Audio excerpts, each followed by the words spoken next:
What does it say? It's bad news, but we'll face it together. Caleb. Stone tightened the cinch on his dust-colored roan as the morning sun gilded the distant peaks, and his heart hammered with dreams of claiming the rich bottomland parcel at the county auction before any other homesteader could steal it away. He trapped beaver in the high lonesome for 6 long years, saving every gold eagle and silver dollar in a leather pouch that now felt heavier than a smithy's anvil against his thigh. The town of Broken Spur buzzed like a kicked hornet's nest with farmers, ranchers, and speculators all shouting over one another while the auctioneer's gavel cracked like a pistol shot above the chaos. Caleb shouldered through the sweating crowd, his eyes fixed on the hastily painted lot map where Parcel 24, the old Henderson, bottomland gleamed in his mind like a promised land of alfalfa and sweet water. He registered his bidder number, nodded at a few unsmiling men who smelled the mountain on him, and planted his boots squarely in the sawdust near the front, determined not to lose. The auctioneer, a slick-haired man named Purvis with a waxed mustache and shifting eyes, started rattling off lots faster than a Gatling gun spitslid, selling a dry bluff to a sheep rancher and a rocky hillside to a fool from back east. When Purvis called Lot 24, Caleb's pulse surged and he lifted his paddle high, shouting his bid into the dusty air while a rival farmer from the valley scowled and scratched his stubbled chin. The bidding war was fierce and personal, sweat trickling down Caleb's neck as the numbers climbed beyond what he'd budgeted, but desperation for that fertile ground made him raise his paddle one final, reckless time. Purvis slammed the gavel and yelled, "Sold to the mountain man," and a strange, uneasy titter rippled through the crowd as several folks exchanged knowing glances that Caleb was too elated to read. He pushed forward, his calloused hand already reaching for the deed, when the auctioneer's clerk slid a different document across the splintered table and announced loudly, "Lot 25 bonded bride, one Elena Shaw." Caleb stared at the paper as if it had sprouted thorns. The ornate script, declaring that one female ward, considered damaged goods by her guardian, had been transferred to him for the sum he'd just paid. His throat went dry as he rasped, "I've been on farmland, not a woman." But the clerk only shrugged and pointed to the register where a sloppy smudge had turned a 4 into a 5. Rage and disbelief warred inside him while a weasel-faced man with a dirty collar stepped forward, tugging a young woman by the wrist as though she were a lame mule he was eager to unload. She stumbled, her warm boot catching on a plank, and when she lifted her chin, Caleb saw a thin, silvery scar tracing from her temple to her jaw, and eyes the color of storm, washed slate that held no hope at all. Her calico dress was clean but faded, patched at the elbow, and her knuckles were white where she clutched a small carpet bag that probably contained everything she owned in this hard world. Her name's Elena. She ain't much to look at, and she's got a bad limb from a horse accident, but she can cook and keep a cabin, the weasel-faced man said with a dismissive wave. Caleb's fists clenched like twin boulders as he growled, "I don't want a bride, I want my land." But the auctioneer was already counting money, and the crowd had started to disperse with amused, pitying glances. Elena's voice, barely a whisper, cut through the noise like a thin blade when she said, "Please, sir, if you send me back to my uncle's house, you're sending me to a grave. I've already started digging." Something in those quiet words snagged on the rawhide of Caleb's soul and held fast, even as his practical mind screamed that he'd been cheated out of every cent he'd saved under frozen stars and blistering sun. He looked at her trembling shoulders, her defiantly lifted chin despite the shame her uncle had painted on her like tar, and he made a decision that defied all the sense he thought he owned. "You'll come with me, but I ain't your husband and I ain't your keeper. You understand," he said gruffly, jamming the false deed into his coat while her uncle counted the coins greedily. Elena nodded once, a fragile motion that sent a lock of dark hair sliding across her scarred cheek, and she followed him out of the auction yard without a single backward glance at the man who had sold her. They rode double on his roan gelding, her slight body stiff as a fence post behind him. The empty miles of scrub and juniper offering no comfort and no words to fill the chasm between them. Caleb's mind churned with bitterness over the lost land and the strangeness of having a wounded woman pressed against his back, her breath shallow and her hands gripping his belt only when the horse stumbled.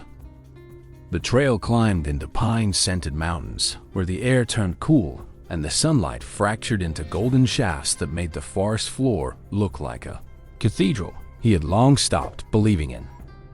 He finally reined in at a rocky overlook and helped her dismount, noticing for the first time the awkward angle of her left leg and the way she flinched when her weight settled on it. "Horse threw me into a ravine 2 years ago," she said flatly, as if reading his thoughts. "Uncle said I was useless after that, so he waited for a buyer who wouldn't ask questions." Caleb didn't reply, but he slowed his pace for the remaining mile to his homestead, a rough-built log cabin tucked against a granite cliff where a creek sang over smooth stones day and night. The cabin was bachelor bare, smelling of wood smoke and old coffee, and he watched Elena take it in with those gray eyes that seemed to calculate what work needed to be done without a hint of self-pity. She set her carpet bag in a corner, limped to the cold hearth, and began stacking kindling as naturally as if she'd been born to the task, her scarred hands moving with an efficiency that surprised him. He wanted to stay angry, to nurse the injustice of the auction, but watching her blow a small flame to life with pursed lips made something tight in his chest loosen just a fraction. That first night, they ate beans and hardtack in silence, the firelight dancing over Elena's scar and revealing a profile that might have been called beautiful before the world broke it. Caleb slept in the lean-to with his horse, wrapped in a buffalo robe, while she took the cot indoors, and the mountain wind whispered secrets through the chinking that he stubbornly refused to interpret. Days bled into one another as autumn painted the aspens gold, and Elena scrubbed the cabin until it shone, mended his shirts with tiny perfect stitches, and cooked venison stew that warmed him deeper than whiskey ever had.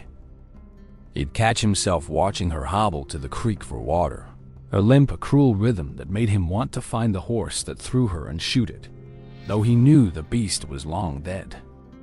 One evening, a black bear wandered too close to the smokehouse, and Caleb grabbed his rifle, only to find Elena already standing in the doorway, a cast iron skillet raised like a weapon and her scar livid in the twilight.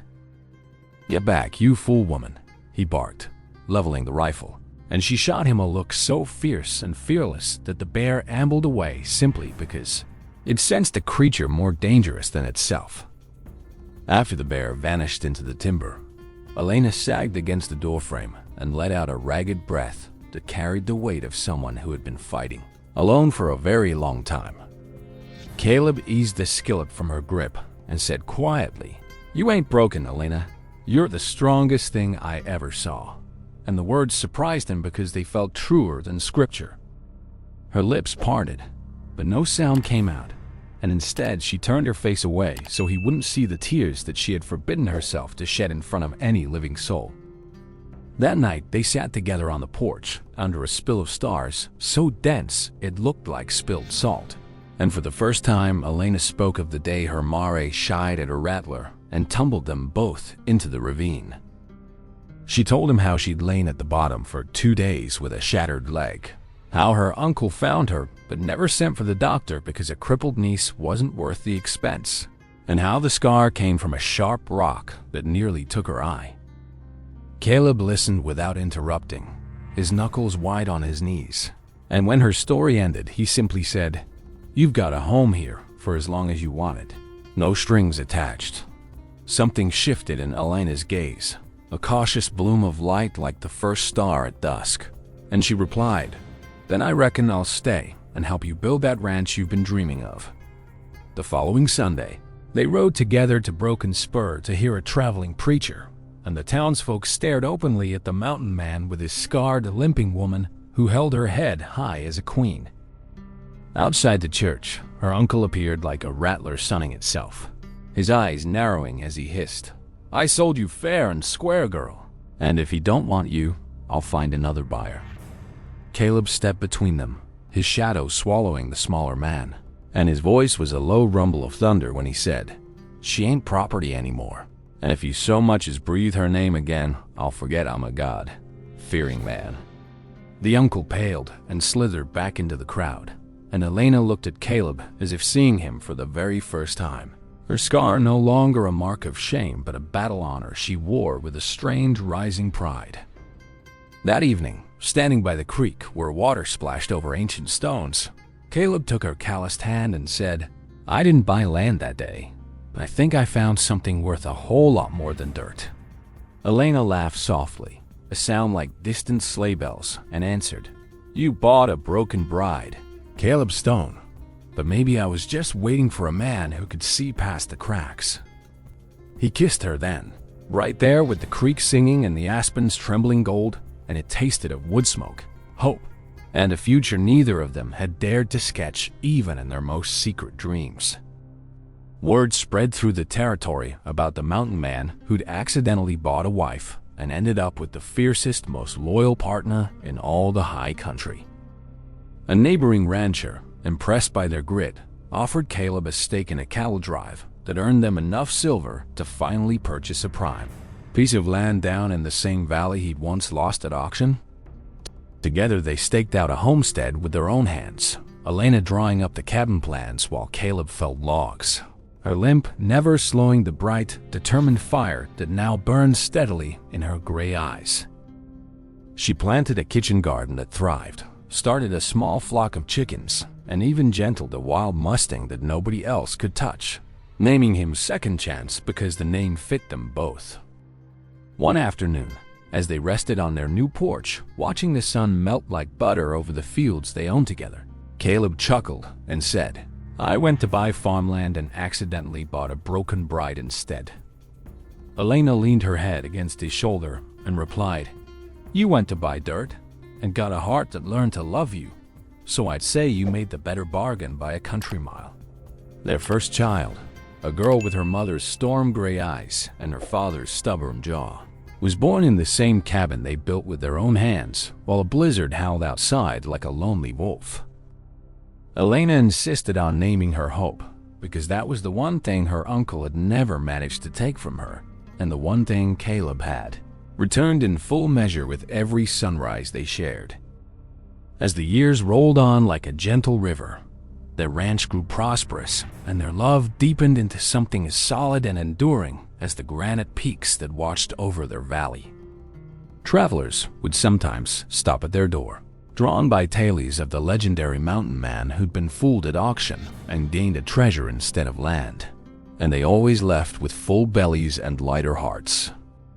Caleb would retell the story with a twinkle in his eye, never failing to add, "She was called broken, but she's the one who fixed me up from the inside out when I didn't even know I was shattered."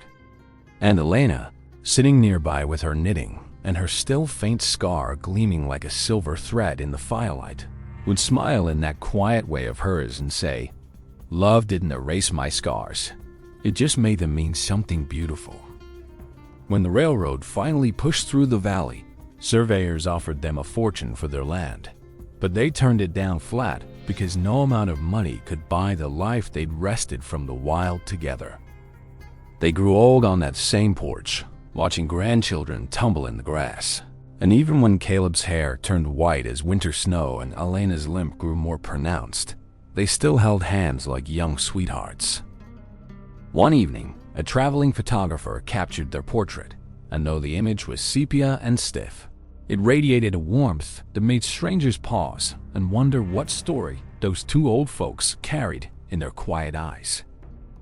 Elena, whose scar had faded to a near invisible line, squeezed his hand and added, "He bought a broken bride and spent the rest of his days proving that broken things can become the most precious treasures when they're loved, right?"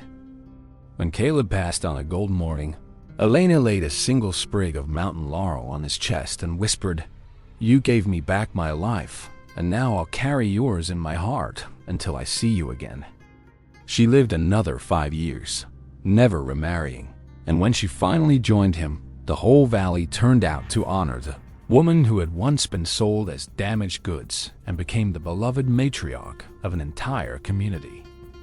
Their descendants still ranch that valley, and if you ride through those parts, you'll see a weathered sign at the gate that reads Stone's Hope Ranch, a name born from an auction mistake that turned into an unbreakable legacy. Strangers often stop and ask why a place so rugged and beautiful got its name, and the answer always begins with the same 8 words that have echoed down the generations like a cherished psalm of the West. He went to buy farmland but accidentally bought a broken bride, and that accident built a love that outlasted mountains, outshone gold, and still blooms in every wildflower on these hills. So if you ever feel like a broken thing left on the auction block of life, remember that somewhere out there is a fierce, unexpected love willing to see your scars not as damage, but as a map to your strength. That's the truth of the high country, and it's a truth worth more than all the land grants and gold strikes that ever tempted a man to gamble away his soul for a fistful of dust. Thank you for riding along with Caleb and Elena's journey, and if this story touched your heart, please take just a moment to subscribe to West Old Stories Official so you never miss another tale from the untamed frontier. We'd love to hear your thoughts in the comments below, so tell us what you cherish most and share this video with someone who needs to know that broken things can become something wildly, beautifully whole.